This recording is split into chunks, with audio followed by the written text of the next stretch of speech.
अम, कहीं ना कहीं हमें सिलेबस लर्न हो जाए तो उसके अंदर के बहुत सारे इम्पोर्टेंट कंटेंट्स और टॉपिक्स हमें याद रहते हैं, उसके उससे रिलेट करके हम एग्ज़ाम्स में हमें बहुत हेल्प मिल सकती है। मतलब दैट्स व्हाट आई थिंक कि इससे बहुत हेल्प मिल सकती है।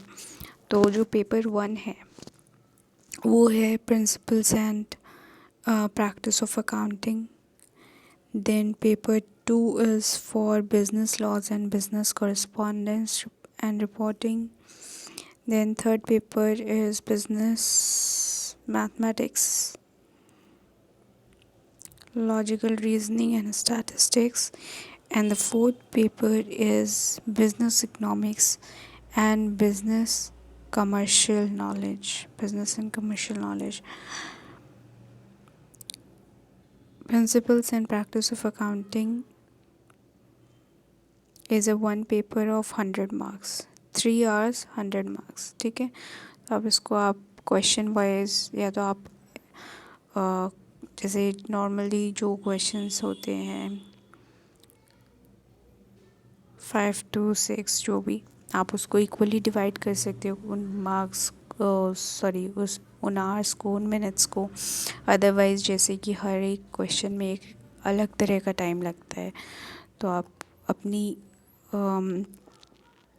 फ्लुएंसी के हिसाब से, आपकी जैसी प्रैक्टिस जैसा आपका वो है उसके हिसाब से आप ज़्यादा कम टाइम दे सकते हो, बट फिर भी अपने आप को रिस्ट्रिक्ट करना कुछ लिमिटेड टाइम में, so that you can easily solve all the questions. और लास्ट मिनट पे आप लोग बहुत ज़्यादा टेंशन और हरी में ना बहुत सारा आप मिस्टेक्स कर देते हो, तो वो मिस्टेक्स बहुत ज़्यादा ना हो उसके लिए भी आप लोग जो है शुरू से ही अपनी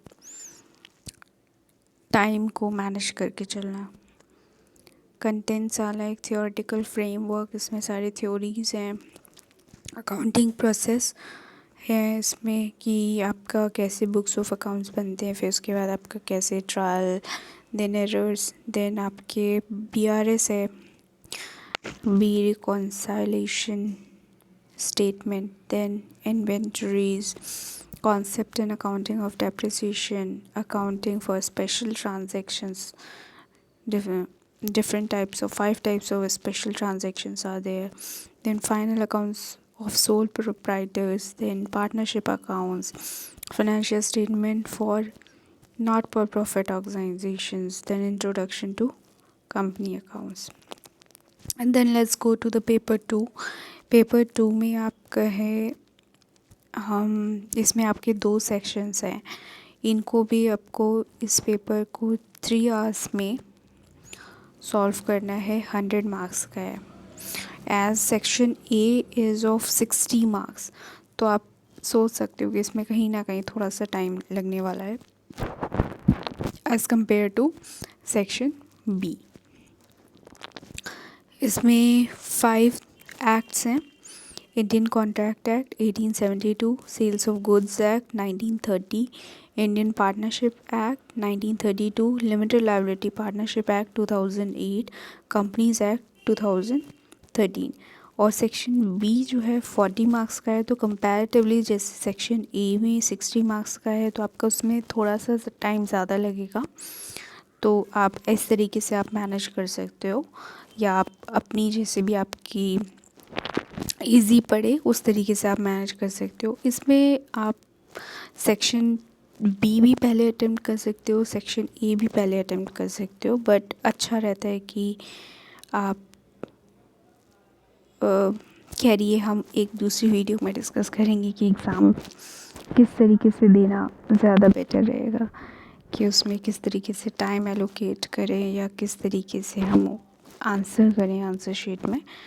तो क्योंकि जो टीचर आपके इन्विजिलेटर्स, टीचर्स जो आपकी कॉपी चेक कर रहे होते हैं, उसके पास सिर्फ़ और सिर्फ आपकी कॉपी देख के उसे ये पता लगाना होता है कि इस स्टूडेंट के मतलब फर्स्ट एक दो पेजेस से उसे ये पता लगाना पड़ता है कि इस बच्चे के आगे के पेपर्स, मतलब जो पेजेस हैं, सॉरी, जो आगे के पेजेस हैं वो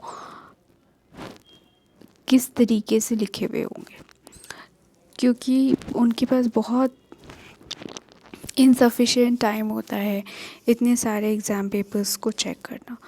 तो आपको फर्स्ट 1-2 पेजेस में ही अपने इम्प्रेशंस बहुत बहुत अच्छे करने चाहिए।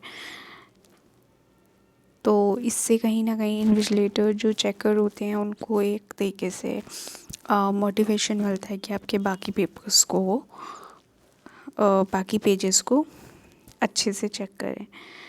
देन आपका ये सेक्शन बी है। सेक्शन बी में 5 पार्ट्स हैं, if I am not wrong, या 4 एंड दिस इज़, नहीं शायद सिर्फ 4, हाँ सिर्फ 4 पार्ट्स हैं। तो इस तरीके से देन पेपर 3 में आपके business maths, logical reasoning and stats है। इसमें जो है पार्ट ई 40 मार्क्स का है। ये 3 आवर्स 100 मार्क्स लिखा हुआ है, बट ये एक बार आप लोग चेक कर लेना। एज़ पर नोटिफिकेशन मेरे ख्याल से ये 2 आवर्स का है और 100 मार्क्स तो है, क्योंकि 3 और 4 पेपर MCQs हैं और जो एग्ज़ाम फॉर्म्स आए हैं, एग्ज़ाम फॉर्म की नोटिफिकेशन, उसके हिसाब से भी पेपर 3 और 4 जो है आपके 2 आवर्स के हैं और पेपर 1 और 2 जो है आपके 3 आवर्स के हैं। और एग्ज़ाम फॉर्म 20 अप्रैल से 4 मई के बीच आपको सबमिट कर देना है, नहीं तो फिर आपकी लेट फीस लगेगी 7 मई तक। उसके बाद आप एग्ज़ाम फॉर्म सबमिट नहीं कर सकते।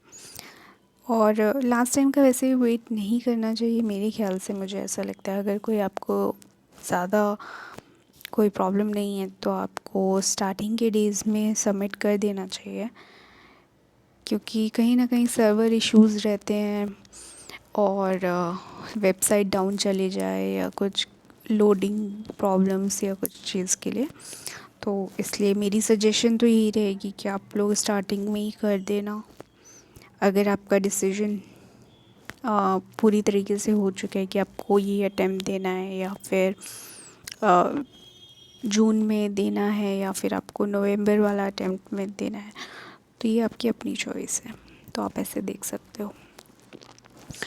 देन आपका पेपर 3, उसमें पार्ट ए 40 मार्क्स का है, पार्ट बी 20 मार्क्स का है and then part C 40 marks का है। तो 40 मार्क्स वालों को आप एक टाइम एलोकेशन दे सकते हो और LR को आप एक टाइम एलोकेशन दे सकते हो, जो कम टाइम एलोकेट कर सकते हो as compare to part A और पार्ट सी में, सी की तरह। देन हम पेपर 4 की बात करें तो पेपर 4 में आपका पार्ट 1 और पार्ट 2 है। ये भी 2 आवर्स का है, 100 मार्क्स का। और इसमें आपके हैं business economics, demand and supply, production and cost theory, then determination in different markets, then business cycles, ये चीज़ें हैं। ये चीज़ जनरली 12th में भी आप सब ने पढ़ी होंगी, 11 12। सो इस तरीके से पार्ट 2 आपका 40 मार्क्स का है, तो उस हिसाब से आप टाइम एलोकेशन दे सकते हो। नहीं तो आप जैसे आपकी इजी रहे और आपका इम्प्रेशन अच्छा बने और आपको ज़्यादा अच्छे से आ रहा आए जो चीज़, आप उसे पहले अटेम्प्ट कर सकते हो। और देन इस तरीके से आप जो भी है स्मार्टली वर्क करना है हमें, क्योंकि टाइम तो ज़्यादा नहीं बचा है। तो इसमें अगर हम स्मार्टली प्रिपरेशन नहीं करेंगे तो ज़्यादा सही नहीं होगा। देन आपका